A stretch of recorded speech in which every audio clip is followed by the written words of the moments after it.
Morning, everybody. Thanks for coming along this morning. I work within the procurement service at the university. Work closely with John, who's from our catering department. Like I say, we've done quite a lot of work together over the last couple of years, really trying to tackle our catering suppliers, looking at our supply chain, looking at the way the university operates. So we've done a lot of work in this area, and we're going to go through quite a bit this morning. But if at any point anybody wants to ask any questions, wants us to explore any of the points in a bit more detail, please feel free. Like I say, we've been doing this for a few years now. It's quite hard to condense it all into an hour, so if you feel that we've rushed past something, by all means, put your hand up or something and we can go back to that point. That's not a problem. So just to sort of give a little bit of background to start with, really. At the university, there's 16 colleges and 10 of those are fully catered. And at those colleges, we provide our students with 3 meals a day. And then outside of term time, we do a lot of conference and banqueting, weddings and functions, that sort of thing. We've got a large spend, 3.2 million on food, which is probably one of the largest university's food spends, I would imagine. It's certainly one of the biggest independent food purchases in the northeast of England. So where we were probably way down here somewhere on this picture. We're right at the bottom when we started. Each individual college was like its own little empire. John was one of the head chefs, and he used to give us some stick. It was whenever you used to go meet with the head chefs, honestly, it was like going in the lie instead. I used to think I'd been punished for getting the catering contract. So everyone was signed out for their own, everyone was competing. The suppliers were switched on, so the suppliers knew, well, if John was sharp, we'll offer John a good price, but what we'll do is we'll compensate it by giving somebody else, we'll hike their prices up to compensate for John being on the ball. And it was sort of quite sporadic. Chip wars spring to mind.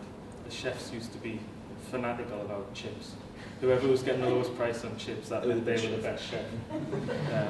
So used to go. This includes retail. I don't know what the background in the group is. We've got procurement, caterers.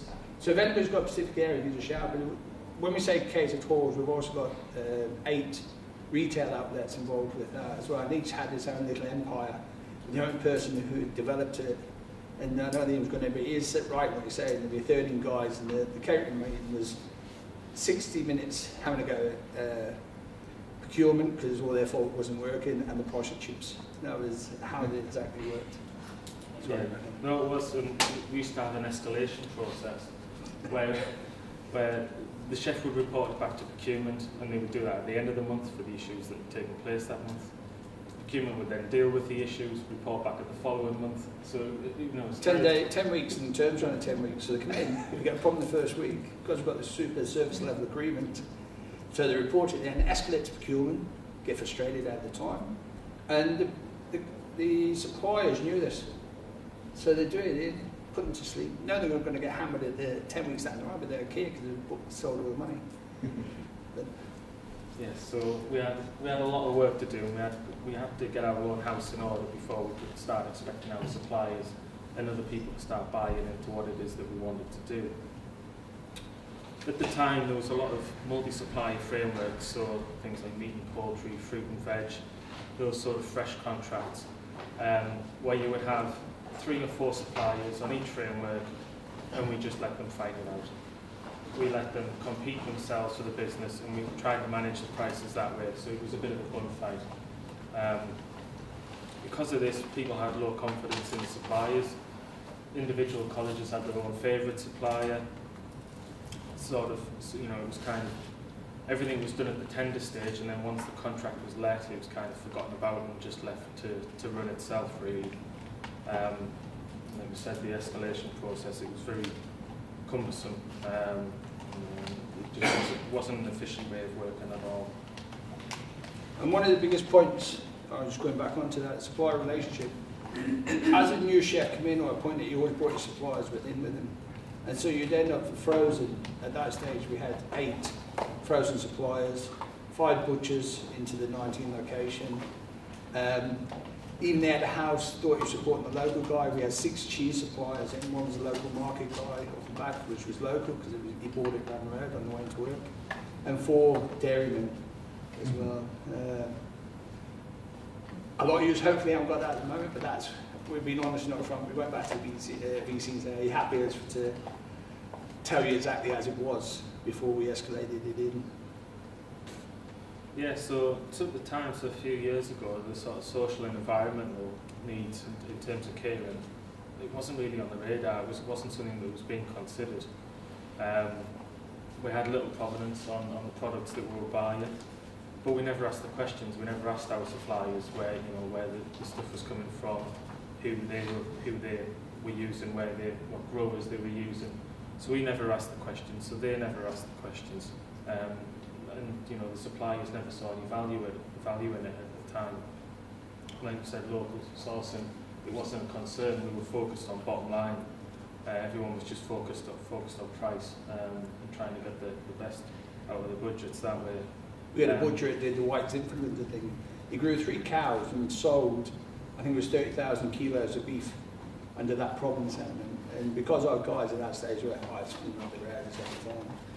And the touch and go of that era 3-4 years ago was either Heartbeat Award or low salt, or they were one of the triggers that made you perhaps look at your menus, and the ones that did it was always optional. It was just loose, far too loose at that stage. Yeah, and like I say, this from the students' point of view, it was bad school dinners, to be honest. That's how we pretty much viewed things. So that's kind of where we were. So what we did, and over to John. We put poacher turned gatekeeper as the easiest way we did it. We will put one person in charge, taking autonomy away from all the catering managers and saying, no, it's our business, you never do it. It was hell for the first 6 months. We had catering managers walking out, you can't come in here, because we were part of it's all a knock-on sustainability, improved efficiency, but by improved efficiency, improved sustainability. You know what I mean? When we started asking the question through, and we could actually focus it in, and we had to disguise, when we put our structure there, we had to disguise some of the things we're doing in the pretense of. So we went to finance and said, we're going to save you £150,000. And they said, how are you going to do that? Well, give me 2 days off a week to go and work with Leon and sort out the contracts. But covertly, we had this at the back of it. So we tied it in, and we went to 1 butcher, 1 frozen, 1 dry, 1 baker, egg guy, and a fish. We bought the fish from a fish man because that was his area, butcher from the other. So all the local guys got upset, and then the press got involved saying, hey, you hasn't. So we just says, look, hang on, here it is. This guy, this is what we're going to buy, and he's going to buy these products. So we worked with them at that stage. The butcher had to then source if it was local. So we put the service levels in with him. We're interested in rare breed at that stage. We're interested in full provenance. So even if it was Polish, we know where it was coming on. We had and we sat with these guys. And then we said to them, right, once a month you're going to have to come into us. And they said, no, 2 hours out. They said, no, you've got to come to us every month. So that was one of the things we did. We gave the resource to the head chefs. There were 14 head catering managers always on the phone. So we took 14 hours of their ordering and 7 hours. So the economy of scale worked, and they actually believed in it now. The consultation with the budget from the colleges catering, that was the biggest one, because all the heads had it. It's now ours, and by doing that, we could then get economy of scale out of the business.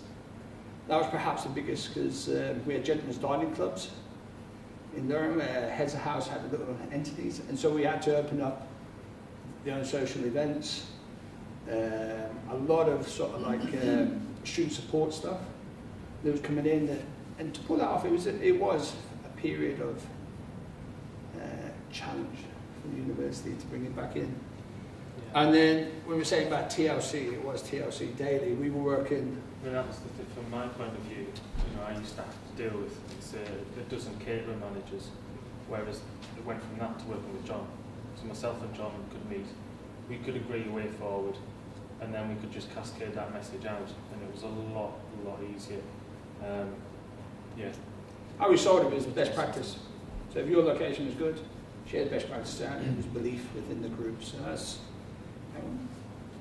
We've got a lot of stuff on here, so rather than go through every point, if anyone's got a particular point they want us to go deeper into, it's relevant to their location, sound off and we'll go more into that, because every part's got quite a story at the back of it.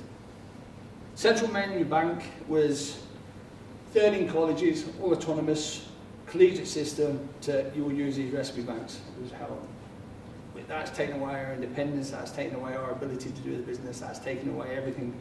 And when they realised all we're doing is generating the recipe, it can tag on and make their life easy. And by doing that central recipe, we knew what the product was, and we knew what the code was, we knew what the provenance was. It was dead easy for them on there. And I think the biggest convincer was Pangasius. If you remember the Pangasius thing where everybody went aquaculture because it was good. Brought the Pangasius in, and then some of the students read what the French had put about it, but we got some good from the Mekong Delta. It had passed everything with the Americans. And so when they came in, we were within 2 hours be able to, and we put out to everybody to stop, we all live by Google and how we get searched up. We sent that to them, and it just stopped the rumour. It just stopped. You're not as good as last month, straight out. And so by putting that resource and referencing into the menus, it helped them, and that helped budgetary later on. So that's where sustainability helped the other stakeholders. Provenance, we went too far. With our milk, we can now go to the name farm, we know the feeding patterns, we know the antibiotics, we know the things. We tried to do that for everybody. So with the chicken that we were buying from Holland, we wanted to slaughter, we wanted the rearing, we wanted to serve. When we asked that, it was like, the butcher almost died, he just fell off. He said, no, I can't get that. And we said, you have to get it if you're going to do business with us. And now it's natural, everything he brings on, he asks that question. So 2 years down the line, he's getting so much more business out of it by jumping through the hoops for us. But we've got round, it's been fantastic, because our freedom of information on the back might be jumping ahead. It's now down to one, isn't it? And then we just give it to the guys. We're happy for them. Because we were happy for them, they don't ask. And because we've got the problems and things like that, so that helps. Cost, we save a fortune, believe it or not, even though we went that, we save a fortune, £250,000, we'll come back later, off the baseline. And the environmental impact, it's helped us draw specific projects for this and put a 5-year plan onto our environmental sustainability and working with the guys to bring it on. But we've gone a bit more about that later. Nutritional values, that was one of the covert things we used to get the sustainability done. So by going so deep to analyse where it's coming from, I think just been to Mark down at Leeds, they've got Chinese. We were getting conference guests who wanted so much knowledge on it. We use that as an excuse to improve the provenance and improve. So we use against each other. And the special dietary was the other one which we're all facing. Because we could then go to soil association all the way through the milk, we could assist we've got 114 different diets requests this year coming in with new students, ranging from bleeding gums and things like this. I don't know how the other guys are feeling, mostly because it's residential for students, and then that is helped by upselling in the cafeterias as well. So procurement focus, and that's back to Neil. Yeah, it was there was a lot of work to be done, and there was 2 of us. So it was, common sense really. Prioritise, look at where we can make the biggest gains, areas of high impact. And to start with, it was the fresh produce. So it was like the butchery, the fruit, the veg, the meat, fish, those sorts of products, because they're the products that we can source locally, that we can get more available. There's more things on the doorstep. So we started off with the fresh produce, and then we started to look at the dry, and we started to look at the frozen, and now we're going a bit further, looking at sort of vegetarian products and delicatessens. I think one of the best ones was Durham, because right, what do we grow here? We didn't know. We didn't know what was in the area, we didn't know what was local, we didn't know what title or who we were upsetting. It was a sort of association. And we didn't know the rules when we were purchasing. I'll never be honest, 3 years when we started. Because it seemed a bit of a game. And we went down to, as part of one of the other audiences, and we went down and I said, hey, stop giving these accreditations out. We need to some value to these accreditations, because everybody was using around. If we didn't have it, we'd copy one that another college had or another union, and everyone was playing the game at one stage. So we went out to Durham and says, right, where are we going to go? So we've got 2 master's students to set up and do all the research for us, so we used our resource, but they've done it. We then went to the county council and said, look, there's not many growers here, how do we get growers? So we went north east and the job, so we set aside a bit of our resource for them to use as job creation and change some of the businesses into the area to grow and specifically grow them to us in the seasonal aspect. And so there was a lot of things in the air at that stage. It was just total chaos, and we just started bringing it in because we just threw all these things out, and a lot of people were biting with it, and we couldn't consolidate it. And that's about 3 years ago.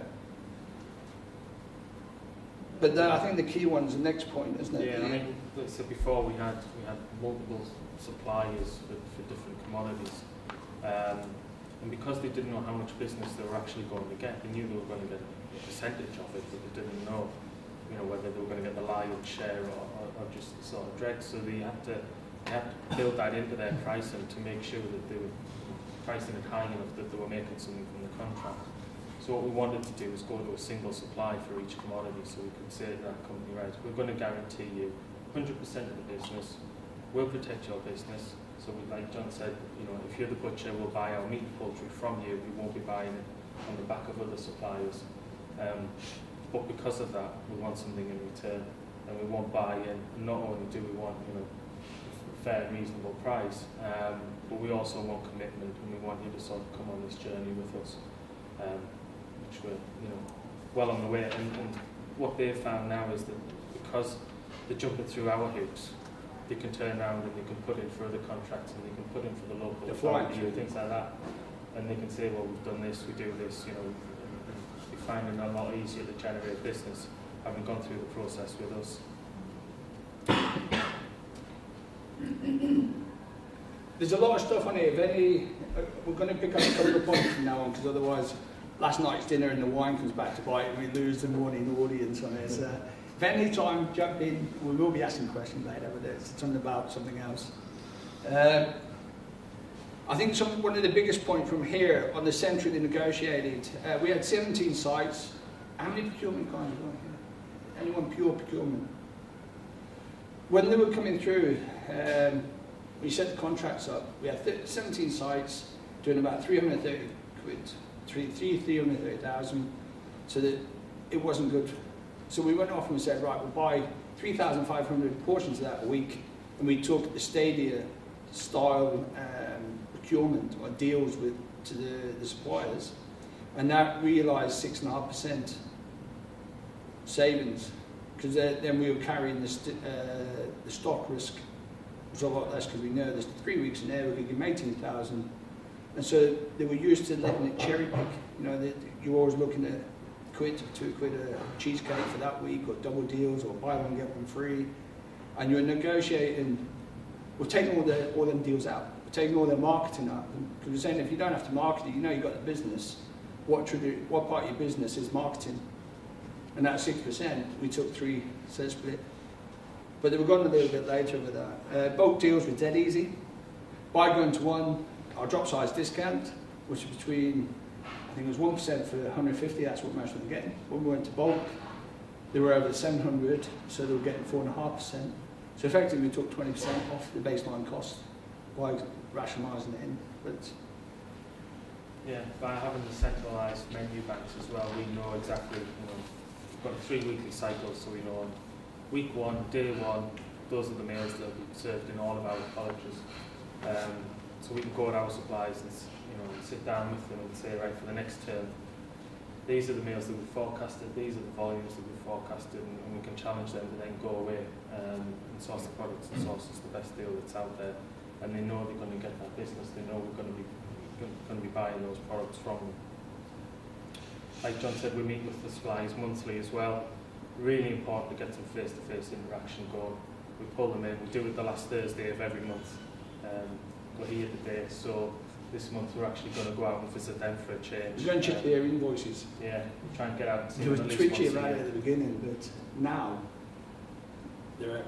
That's what it is. We go and check their invoice, check them, because some of them sell it to themselves, some are in like a warehouse where they inflate it back to the old days. And we just benchmark another tool. And because we've done that, check the checkers. You know what I mean? They do the same to their suppliers, because we will do it to like 2 stages down the line. 1 day out a year is not too much to ask to go and get the guys, but it keeps them on their toes. Yeah, when we started doing it, it was quite prickly at first. This, you know, they were coming in and sit down and what do you want to see us for? Well, why asking that? And you know, being asked that before, you know, and it was slowly chipping away. But now they come to me, oh, guess what we've done this month, or guess what we're intending to do now, and it's just a complete change round. It's almost like the different companies really. Are you doing a report card? Yeah, so we've got them doing report cards every year. So what have you done this year as a result of working with the university in terms of the environment, in terms of social areas, and we've each got to write a scorecard.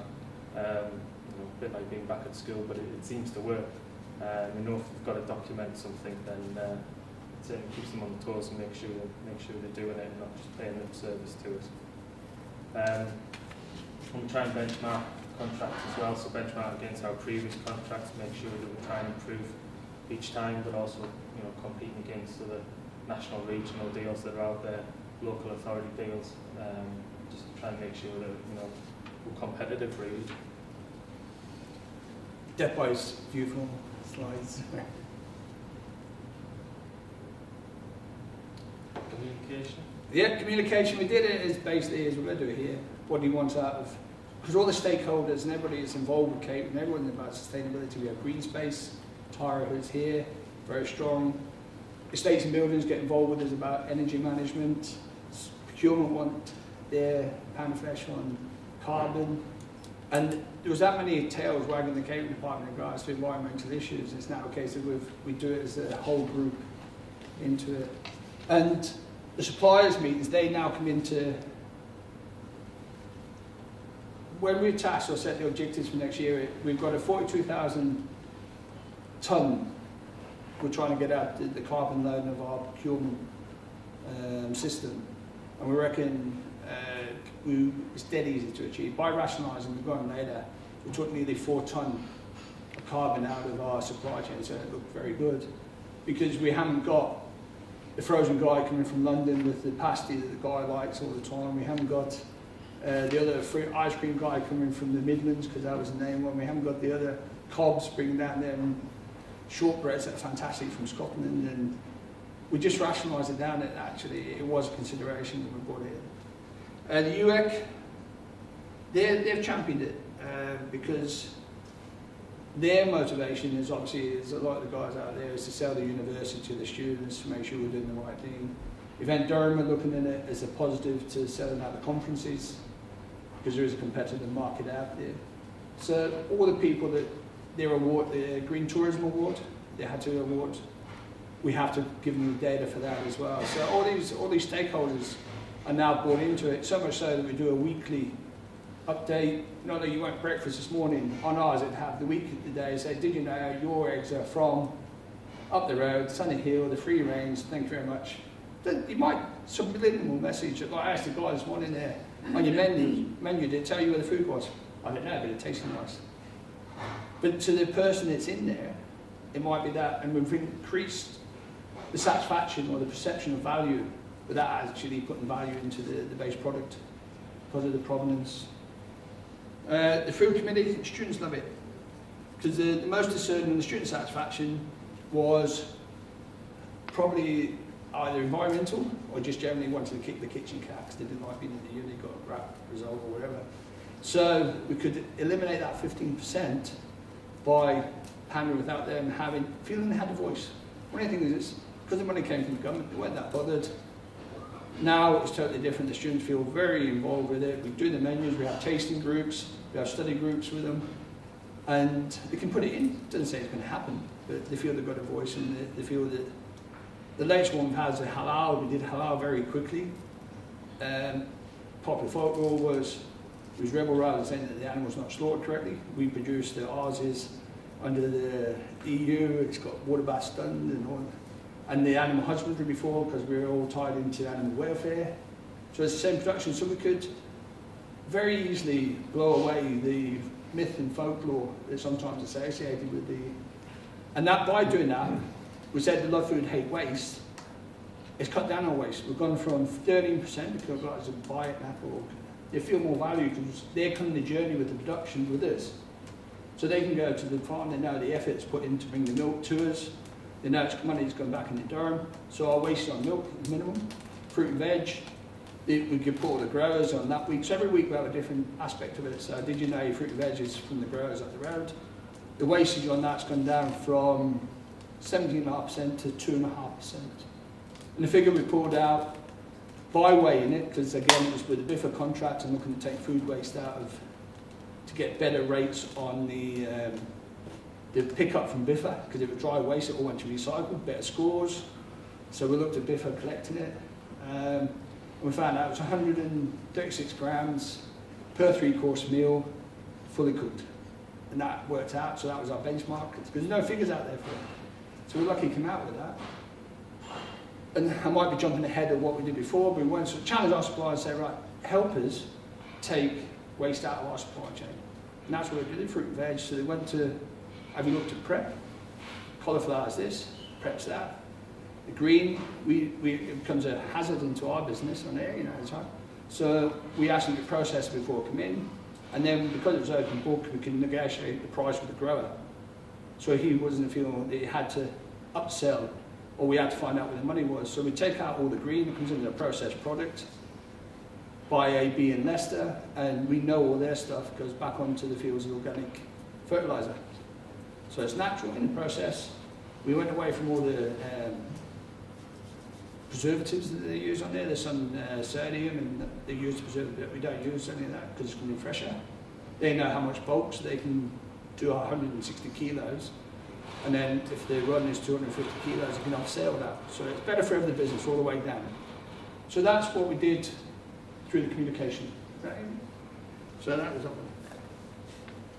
long-winded. Does that take me this one? So yeah, I mean, we set high aspirations, you know. 12.5%. 12.5% out of our carbon, out of our business.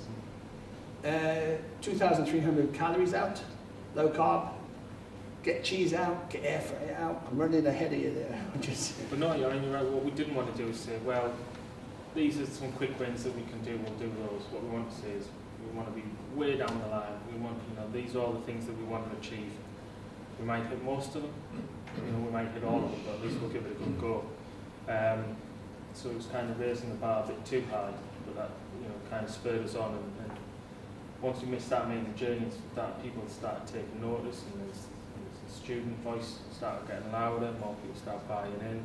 Once we start getting external recognition, like so that helped. Dance, yeah. The awarding bodies help, because we can be as good as we want, but our powers to be didn't recognise it unless we went out to these guys, went out to green tourism. I think it was a good egg award. And sometimes you feel like you're doing it for the sake, but sometimes you've got to appease and put value back to this thing about everybody holds a stakeholder.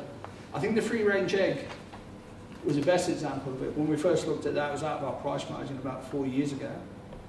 And when we sat with people, and that's about the interface, and sat and said, right, how can we get that? We need it at 9 pence, I think we needed that. It was up to 14 pence without affecting the animal welfare. So all we did is took their delivery costs out and got our guy to act as a hub, collect it for them, distribute it around, and then it came in at the price margin right. So by working closer with all the suppliers, I think we've been able to bring them in. And the hub system has worked well for 1.5 years, 2 years visits. We've gone a little bit later about it. But the high aspiration, 12.5% out the carbon, we're going to take the waste from 4, it's running across the board to 2, we think. Some of that was outsourcing, which is probably a word that people don't want to hear, but like the soup, that was one of our biggest wastes in the retail, because it was big, the kitchen being the kitchen, made 6 gallons, took it in, best one in the world, they had to reheat 2.5 litres at a time with the minimum reheat.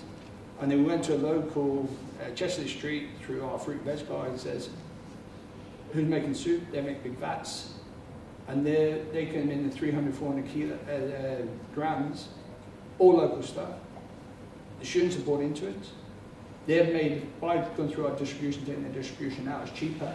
And when our guys, and it allows our people to do better production. Because it was something I always thought about is it wasn't a good product for us.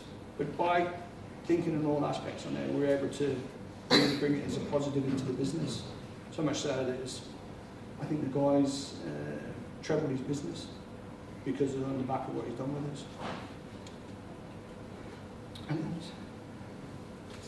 Anything so far? Anything anybody wants to go back over? Because there's a lot of stuff we've done. We're very conscious that it doesn't fit every person on there. So with the retail, I can go more into retail if you want some of the stuff that we did. It had a byproduct into the retail, but the student engagement has been huge. So much so, I think not they've gone to sleep, but they feel proud of what's going on. They're coming around and saying, "Hey, look at that! Don't we know that chicken's all right?" And then if there is a dissenting voice, they're getting snuffed out quite well, so they can focus onto the. There used to be this Greek, the biggest dissent created ways around the whole university. There you go. Next. Okay. Am I talking too much again? No, it's alright. You'll kick me in a minute and see how I go. Tell I'm the talking for. So just sort of some of the highlights really. I mean, you say the link between procurement, procurement. It's a bit of an example within the university of how procurement can work with the departments. Myself and John, we are a little bit of the odd married couple at times, but it seems to work well. There's a sheriff. They call me the sheriff in there because we work with barrow boys, heads markets, people who are entrepreneurial, and trying to bring them into a European thing, trying to bring them to fit. They won't do it, and the sheriff's there to make sure that we are compliant with them. Because I am the poacher turned gamekeeper. I was the best cheap price. That hedge contract is perhaps why catering has such a biggest challenge in sustainability, because the ability to introduce black items into the supply chain and challenge the integrity of the supply chain as well as the end user with the different pressures on baseline or apathy or lack of skill or whatever is to the challenge in your business was the biggest hurdle we had to overcome to shore up the supply line into us. To what would the easiest example would be? Local cheese man. Remember him? we went monthly pricing with all the fresh produce, which the price does fluctuate on a daily basis. So we opted to go monthly pricing just to try and manage that more. So like when we meet with the suppliers at the end of every month, we're agreeing the prices then for the following month. And we put agreed profit margins in place as well, so we know what our supplier's profit margin is for our contract, and we can always work on that. So if come the end of the month something was extremely high that month and the supplier's made more money than they envisaged, then we can look at reducing the margin for the following month. Or if it goes the other way, if they're making a loss, we can look at increasing it, so that overall contract, everyone knows exactly where they need to be, and it's just open and transparent. And it stops people trying to then hide things. So, I'll give them a good price on the apples, but I'll try and make up for it on the oranges or whatever. It's just nice and transparent across the board that way. Menu engineer, we're going on a bit on there. Go on. Best one, we'll do the yogurt. Yogurt guy, perfect example about the sheriff on there. We met in the Port account, we fell out with Muller because they were going to hike all their prices up, and there was a bit of bad press about it, and we wanted to go to a local supplier. And there was a company called Edmonton Hall, and he was making about 40 gallons, 50 gallons, and that was it. And we met with him in a porter cabin on his dairy, and the lad had been a farmer forever. He had no. And we says, target price for us was 19 pence, and he was up at 27 pence, and he goes, "I'll drop you threepence." And we said, buy word with us, year and a half down the line, we need to get to 19 pence, so you wouldn't go the journey track round. Well, we never tell anyone a price, we never tell anyone. And we had to get reference from our butcher saying, "We'll trust the price, we're not going to tell you competitors, but by working with us, there'll be a process." So he was given 120 grams, we took it down to 90 grams, which was more fitting because the student says that was enough. We got the students to taste, so he had that provenance that it was to the student taste, so he brought in things like vanilla. He had different pots for each one because that's how he set his business up. So we did a generic pot. We took it to Biffa and says, "Can we give it, because he had a silver top on it, and we got a better top on. It was recyclable, so we gave him another edge there, grade 5 plastic. and it came in at 79 pence, so he was making 2 pence more profit. And then we took his distribution cost out because we made our fruit and veg guy pick up the lot. But because he was distributing, he then picked up all the schools contract. He then picked up a lot of the hotels, and I think he's now just picked up, because of the organic and the traceability he's put in the supermarket as well. So he's trebled his business, so much so he's now become a cooperative for the dairymen in the area. So, and it's all in Durham. So good, helps all the guys on there.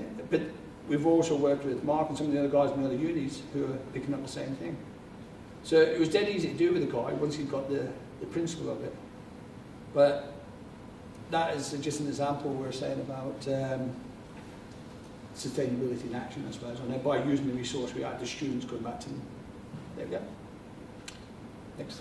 Yeah, menus, I mean, create the menus in such a way that we can engineer away. So if something, broccoli had a major price hike or something like that, we can then, very easily rectify our menus, change our dishes, change our soups or whatever it is, to compensate those price fluctuations as well. Local growers, last year we had broccoli, so we knew it was going to be a challenge, so we went to local broccoli. Do you mind freezing down a load of stuff for us? So he froze it down, so it was still the same problems. Onions, Russians and Chinese and India, there was a bit of problem, so they were up at cardinals about 170 quid more. So we're dead easy to negotiate that back in. The one we've got at the moment, lamb is forecasting at 18.5 quid a kilo at the moment, so we've just gone out and bought all the hogget, which is basically lamb with the back teeth come in, sometimes called mutton. But we've got it with the guys, and it's dead easy because we can just get the guy, here's your code, everyone's buying that, anybody who uses lamb, taking it in, but we're giving them the reason why, and the sustainable aspect of it as well. Because when we had a challenge in Durham, I don't know how it was near it, the growers, the Russians were 2 years ahead buying the biofuels, so I think it was the oats, they changed, a lot of the growers to change the biofuels. But we had to counter that by saying, we will guarantee this amount, so you grow 170 kilos for us, we'll guarantee you that rate per week. So we were countering them with our money to help them with, through this austerity, to go back to the bank, so we were counting the outside stuff. MSc, most people know about it, but I think the reason we were at MSc was we had 2 doubters in the university. Said, they're Mickey Mouse organisations there. There's nothing serious about what you're doing on there. And because MSc is ISO 9000, we just said, right, this is how easy it is. Everybody on this day will buy this fish from this location. Every day they bought that fish. Went to the one fishman and says, on that day you will supply everyone with that fish. They did. And that's how easy it was, because we'd done all the work for the same with it back. We were fortunate enough, because we live on the north coast, there's no fish. Or there wasn't no fish getting landed on there, so the day boats were working with the government on the day boats, but we went away from haddock and cod 2.5 years ago. And then we brought the Southern Ocean stuff out that's shipped in, not for air freight. And so we did trial with hokey, some of the other ugly fish that was coming in, the wolfish and things like this. And by bringing the students on at the beginning, they bought into it, they were championing it, and then we found there was less waste on a Friday when we did the fish on the Friday, because they championed it, and there was no negative input because the communication incorrect at the beginning. There was like their idea. But MSc, we're working with Jenny, and we think something we can do is across the whole TUCO to take it forward.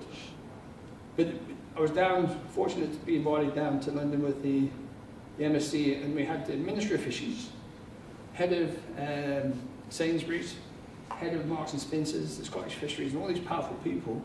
And it was obvious why this thing doesn't work. Because you put them on the same room, they're all fighting with each other. So Marks and Spencer's might be with MSc. So Sainsbury's said, well, we're going to do our own. Ours is the Day Boat Association. We said to the minister, you've got to legislate this. Because all you're doing is muddying the water. So the accreditation is not working. If we're going to take the fish out, let's get let's get one standard accreditation we all can tie into. But if organisations want to go into it, we said we'd throw the paperwork out. There's no secrets, and there's nothing to be gained if we're just doing it individually across the board. And that's why we're here today, I suppose. Air freight was dead easy. Just stop the chefs being one-stuted. And if it's seasonal, 40 ways with cabbage instead of 40 different cabbages. reward, you know, I want we had one of the guests that wanted French green beans in November or something like that, and then you couldn't get it rungy, so it was coming in from Guatemala or something like that, and it was only getting air freighted, and we just took off the menu, back to the controls at the earlier stage. Slow cooking, there was about a year and a half ago, the slow cooking group, there's all these peer groups at Clear University, and then one reinvents a wheel and comes out with something that's square. It's got to be dragged to work again. And because we had the mechanics, we were able to move to it. So the slow cooking, it's just back to very old hay box, it's back to medieval as well. Just old joints, put in 600. Because we've got, we can bulk cook quite easy because of the business. We then could get one of the colleges maybe do 250 portions, they take 150, and 100 was VAT packed off for all the retail. So it was just consolidating, because everybody was on the same menu back once again. So it was easy. We cut down 3.5 tonne off our carbon as part of the Scope 4 and Scope 3 for the HEFKey funding and the carbon management by bringing in slow cooking processes. Low cuts, that was just economy. Free range, we've done local products. And frozen products had bad press in the unit. And we're just saying, sometimes they're better, they're actually more efficient for us rather than shipping. It's better to frozen, hold it, because we had to do the customs departments to do the maths for us. About 5.5 kilos produced locally, frozen down, used over a month and a half rather than shipping from an overseas. Because everyone counts as an argument, don't they? And there's sometimes it's hard to get quantifying or benchmarking data to get hold of. Yeah, sorry. It's a satisfaction. Staff are happier. Previously, I said a lot of this landed within the individual colleges and the catering teams to source the products, to deal with suppliers, to make sure that all of them was okay, to deal with setting up the menus. All of that was dealt with at a local level, and by removing all of that from them, the chefs could do what they were supposed to do. They were there to cook. They could concentrate on cooking and serving the food. Sickness reduced, staff satisfaction went up, customer satisfaction, the students, we had 60% sickness in the higher echelon in the kitchens when it came to end of the year and end of month budgetary, because there was pressures coming in. How you do the budgets, especially on period 3, when the bursar was coming and say, here's my budget, they were getting it from UEC, or the unit manager was getting pressured in, we were saying, and going back to the chef, you've got to cut 30%, hang on, what am I doing? And then they get quantity satisfaction issues because they try to cut corners, and then the waste is, because we do it all for them, it allows them to do the craft and maintain the system rather than actually implement the system. And suppliers are happy. Suppliers that said they guarantee the business, they're making money off the back of this, everyone knows exactly what we're doing up front. Nice transparent process. Anything on the satisfaction? Anyone got anything so far? How do you measure the satisfaction? Surveys, was it? You've got student satisfaction. In the internal ones, we had to take ownership because there was one that went out, and it could be, if we were 550, you could be the one person who could have influence, and they just run these online polls. So we introduced like 5 questionnaire every day. If we got 4 back, we knew the apathy vote, so we could bring them in, because the apathy, if people are satisfied, they just don't vote. So this is either very positive or very negative, it control everything. And then we had the external student satisfaction, which was the big one for the score table. So that was because everyone was ambitious to do what they want to do. We got tasked 7.5 years ago, improve what you're doing here. We do it with no money, so we had to be. And the external event during very, as usual, we'll get here. The scorecards and everything, and we know 20%, and there's no change to the menu, absolutely no change to the product. So all it could have been about is this propaganda, this information, this feel of ownership, this well-being, wherever. And the suite come across because we were compliant. And we have, the first time we were getting challenged all the way through, tell us about this. And we just walked them through. And we have to do it every year now because the new one's coming in. And because we teach it in the courses to challenge these things, we now leave it online. We've done an online thing. We say, hey, there you go. We do the Google map. I think we nicked it from Leeds. Mark had a good one. We borrowed it. and put it on, and we find it within the catering and sharing on the best ideas because we're all facing the same challenges. And it's by putting the correct message in, if it's important. But the 20% is definitely, oh, we moved on. Sorry. But the 20% is definitely, it's actually slightly higher, but it's plateaued this year. So it never, we went from student satisfaction in the hall, which was almost like industrial catering, was 2.5 out of 5. The mean, somebody wanted 4, but they gave us 178 a day for 3 meals. So less than the prisons, because there's a weird economy, those that are in the halls with that. So for the same money, we increased because we put free range in. We didn't have to, we had good colleges who were doing well, and we had other ones where there were skill issues. And there was brown or red, green or brown. So I was vegetarian or brown was in the latest college. And there was bad reputation, history, and we had to blow that out of the water. So by telling somebody, and that's why we did weekly and reinforcing it, you say, hey, this is where your veg comes from, this is where your meat comes from, this is where your eggs come from, artisan, if you've got a problem with dairy, don't come to us. And I just had a problem. And they did it, they challenged us, and even so, when we took the yogurt on, to try and take a muller out, you know, and you're not doing, you don't do that quite easy because of the branding and the money they put in the back. But they wouldn't take Everton Hall out now. They are quite proud of what they're doing, you know, so I don't know if that helps. But there is means outside Cuba figures. There's some in halls, they have a questionnaire at the back, and they've increased highest jump the terms had in the last year and a half. I mean, we've already, in terms of the environment, we've already talked about quite a few things on there. But in terms of packaging, you know, the obvious things, you know, rather than get cardboard boxes and recycling them, can we have a plastic crate that can be reused and reused again? But we did things with like the fish supply, where a lot of the packaging is polystyrene. So the polystyrene is filled with ice, and then the fish is sort of backpacked or whatever inside of that.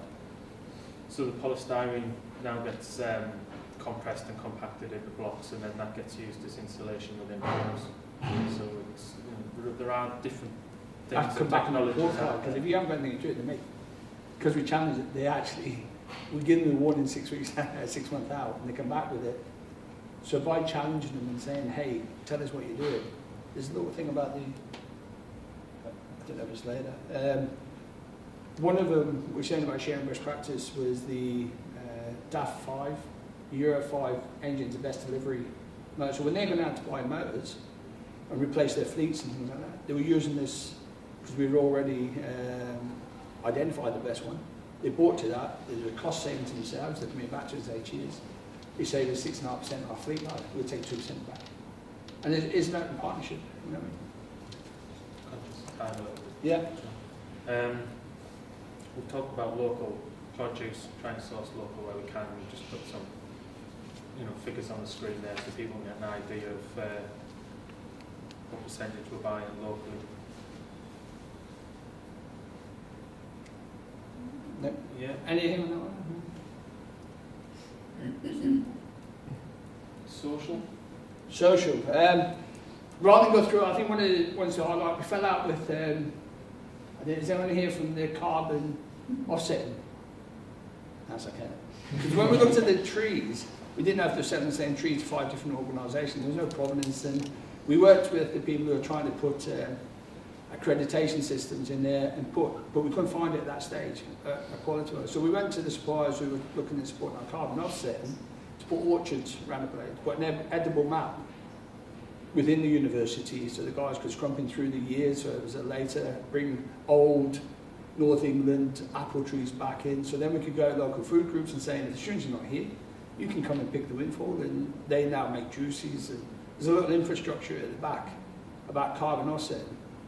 So what we did is, they're quite keen, you know, peers against walls, and just by putting it out, there's another curio, and there's a society group that's come into it. We put, there's a lot of money for allotments, but because the students go over that slot, it's fallen on staff and they weren't bothered. So that's what we found out was the easiest way to take it in. Any other ones? Local charities done that. Away day, that was, we've got the guys going on the boat to see what the fisherman does. They tell the story, and that adds value to what the food is on the plate. So adding value to the food, once it's baked, we found it would cut down the waste, because they've got respect for it.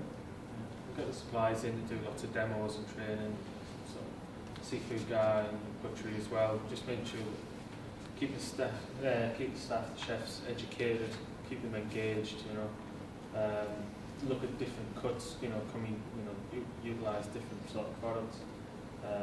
Just try and look for some innovation, try and get some enthusiasm going. Really. The local sheep was a big one, and Dexter's beef. And because we're saying, right, local rare breeds, and you say, yeah, sounds good. But if you put a slab of meat in front of the guys, get a big organised, get everyone tasting it, it's an enthusiasm. And by doing that with them, we found that the upselling is better, because we can get slightly premium product for it, and it does have a knock-on effect to support the local, and the councils are very keen with it as well.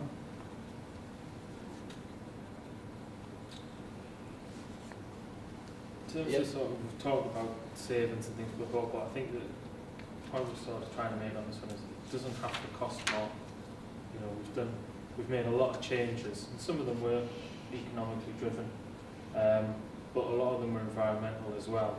And it's kind of trying to prove that it doesn't have to cost you more. And the reality is, you know, if you become a lot slicker and a lot better to supply, then you can reap the benefits in all areas. We haven't taken that out, and the challenge to them in November was sustainability through austerity, because we saw these food inflations that was running 10, 12, 15%, and by challenging them to get better, the coffee is a big one.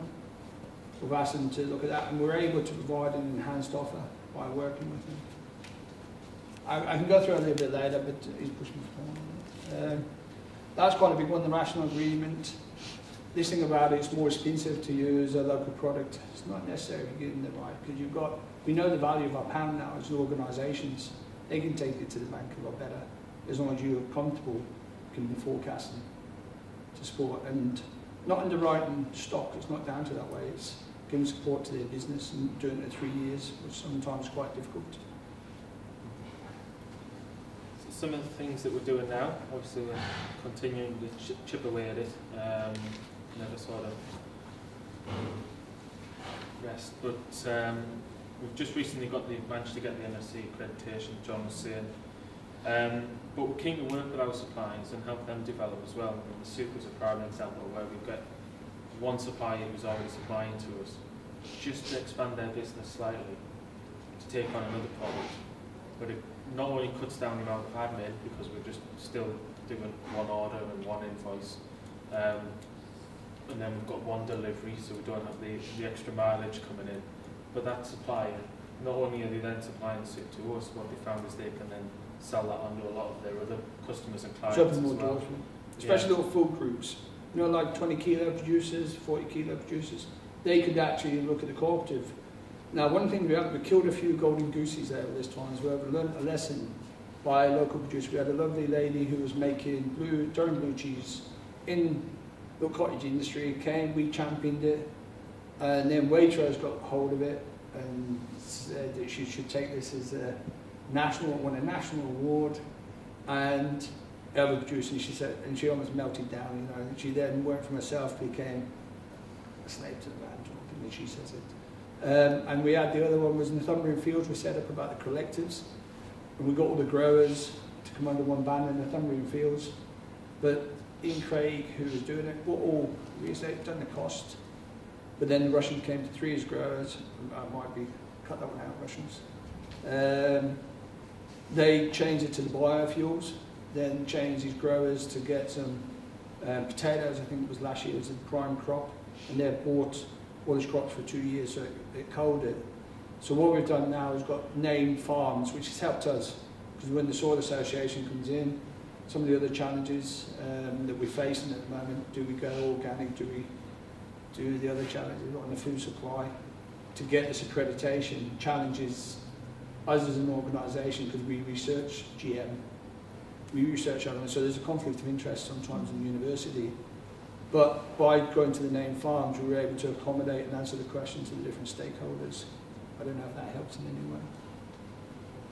Report cards are quite funny. What do you want us to do? Tell us what you want us to write. don't want you to write anything. Just tell us, by working with us, what have you done? And we know this year it's fleet. We got the local government to do the energy audits for them, by their energy savings. They said, oh, we save 17.5% in our utility bills. We say, oh, we'll have a little bit of that back, and you have a little bit. And it's just helping all the way through. So there is a double-edged sword. And so that's what we're saying about sustainability through austerity. It helps. Yeah, and that's sort of right. You're talking about working, trying to get suppliers together. That's something we're trying to do at the moment. Because we have the supply for each commodity, what we found is the suppliers all operate similarly. They have similar business needs, similar business costs, similar business operations, but they're not actually in direct competition with each other. So the bakery guy is never going to compete with the butcher. But what we want to do is get them all together, because what we found is we talk to them individually, but what we're not getting is them talking to each other. So we want to try and improve in that area and pass on. So if somebody's doing something like driving about the fleet, driver training, well, okay, you're doing it, so can they not do it? And if they can do it, can they do it? And try and get more of a joined up approach going. The driver training is quite a big one. 3663 spent a fortune training all their guys. So we borrowed off 3663 and gave it to our fruit bags, and I said, right, we want you to work to that level. But now they've realised 12.5% saving on base fuel costs and efficiencies in the back. So they're happy. So that was the process, so we just share best practice. Councils, working on a new maintenance contract, again, not just looking at sort of maintaining equipment so that it obviously works and we can provide a function, but obviously look, how can we maintain it better? Well, how can we be more proactive? How can we improve the energy efficiency of the equipment and those sort of things, and then looking at, okay, there will be a direct cost associated with that, but what are the sort of indirect savings in terms of energy efficiency and so on. There's loads on here. Any of them of interest on it? Because I can see the edges the wine is starting to affect there. I think they install confidence in the procurement process is the best. Because the head chefs, when they had a twist about the tomatoes come in, he phoned me 20 minutes later, I went to the guy, the rep, is used to the phone calls now and it's dealt in 40 minutes. And that's been fantastic for commercial confidence, the commercial business, where they wanted, you got VIP come in, they wanted left leg with chicken from whatever, and you get that. Whereas through Liam's 10 weeks down the line, there was no confidence in the process. And on an environmental aspect, they're putting the effort in, they've got the commitment, they know their product's getting packaged, sold correctly, and they are now chomping at the bits to come and work with us, which is fantastic on the local growers. Involves staff training, no worries. And we share it with other unis as well. We've got Northumbria and all the other guys. It's not a case of we're doing it just for, because that was one of the questions we had, which we're doing in a minute. Yeah, right. I mean, we talk about sort of green leagues and things like that. I think the second point there is quite. That's what we feel. Because sometimes you go to guys and they say, we're not telling you because you get better than us in the results. There was a bit of that going on. They look protecting because the guys are in a bit of trouble. We want to be better than you guys, or we've done this little bit, and you see it. Waste of water is one of the ones that we've done. Some of the guys are jumping in. And they're very clever, the marketers. They'll say, Bristol's done it, or this done it, that's done it. And then when you look at your business, it's got bones, you can't do bones, so it doesn't suit our type of business. And they're using us against each other sometimes. And I think if we were more united, and that's why we're working with Tuco and working with other guys on here, we think it would be better for the whole, to share the best practice.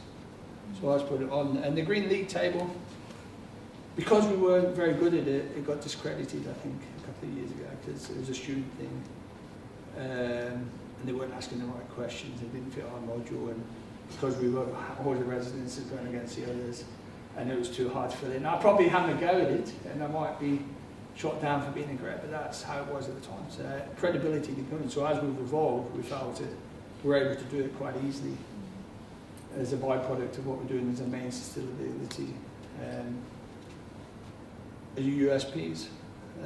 Food waste management, that's the next thing. We work with BIFA doing a lot of stuff, and We got called out with that because we believe what Biffa said, and they're going to take it to anaerobic digesters. We've got designed this bins that could go into a castle, and they was worried about the smell, rodents, infestation, about back to swill bin days. They got these 20-litre bins, it worked okay. We measured it out, we knew what we got against the capacity back to 130 grams, so we had 300 people. It was good.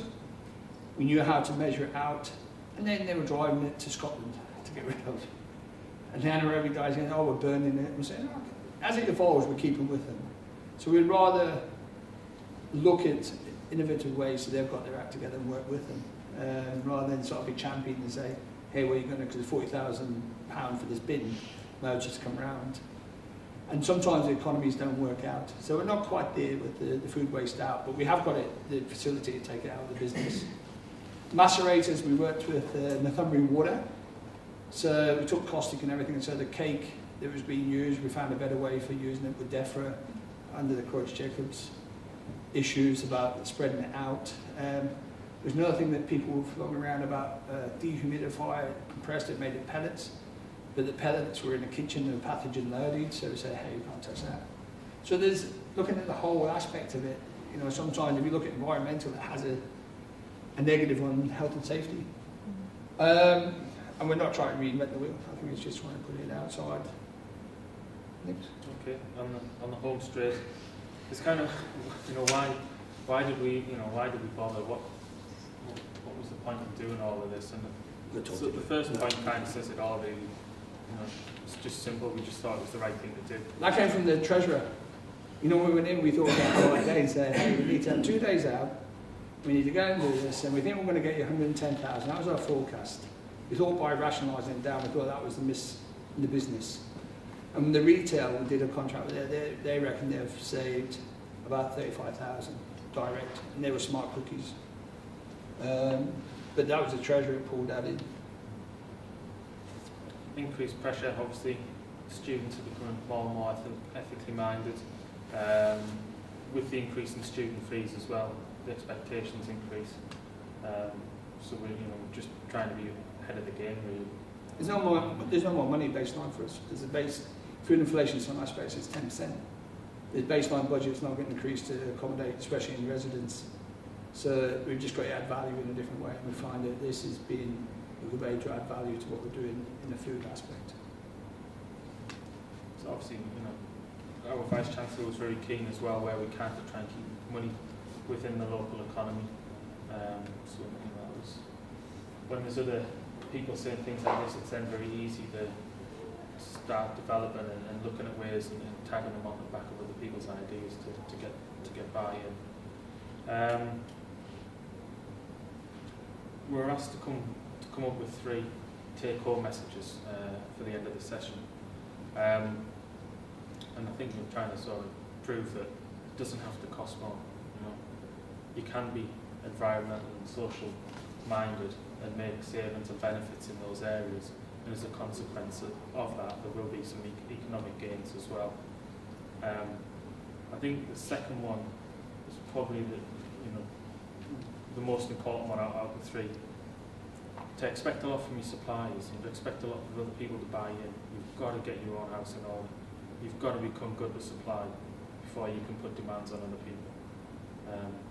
It's just not fair, and it's just not going to work if you supply chain doesn't work with egos, and the kitchen's lots of egos. Yeah, little chef, my wall's melted down, he's put pressure. So you can't ask a guy about his carbon loader when he wants a delivery in 20 minutes because he's crisis managed. So that's where, if we didn't put our house in order, it was just little empires, and people had running our suppliers ragged over crisis management, even back to the people booking conferences, because they weren't asking the correct person, did you have, or there might be 50 extra, 20 extra. Everyone who's been in the game knows that's where the challenge is, because we're all out there. We can't turn business away. As a university, we've got challenges to do it. But equally, by putting everyone pretty much the same, we could borrow off each other. So we could almost start an internal borrowing system. We went down to see Mark at Birmingham, the CPU. That's where we looked at the centralised process, and initially that's where we got the marketing along. So we've shared with what the guys that's going out there, and that's hopefully what we've done about where we are today. The 2 questions we had were some questions. One was, the one we put up about the Green League, I mean, you don't have to, but we just feel that, we just see if are we alone in thinking that, or is anyone feeling that the pressure to perform because everybody sees everyone else is usually out there doing it, or is it, I don't know, I welcome feedback from everyone's there. I think it's quite, you're not comparing apples with apples, are you? And that's the problem. You know, there's some universities do some amazing things that are just not being recognised because there's no matrix for measuring. And that's not just that award, it's across all of them. So like Great Kill was penalised because we've got a lot of land. Yeah. It's a student ratio. We got done because we're in the city centre and it's a northern pilot. You get done for the temperatures in the castle and you go. Yeah. I think when they ask the questions almost forces you to change the way. If you really think the Green League is important, you're almost designing the way you do things around thinking. Which is not good for the if business. they ask that next year, am I going to be able to say yes? And I don't think that's necessarily it's kind of forcing yourself down a certain way of doing things. You might be doing something that complies in your head. You're complying. There's no ability to tell them that. There's no way of saying we don't do exactly what you're asking, but we do this instead, and we think that this gets to the same point eventually.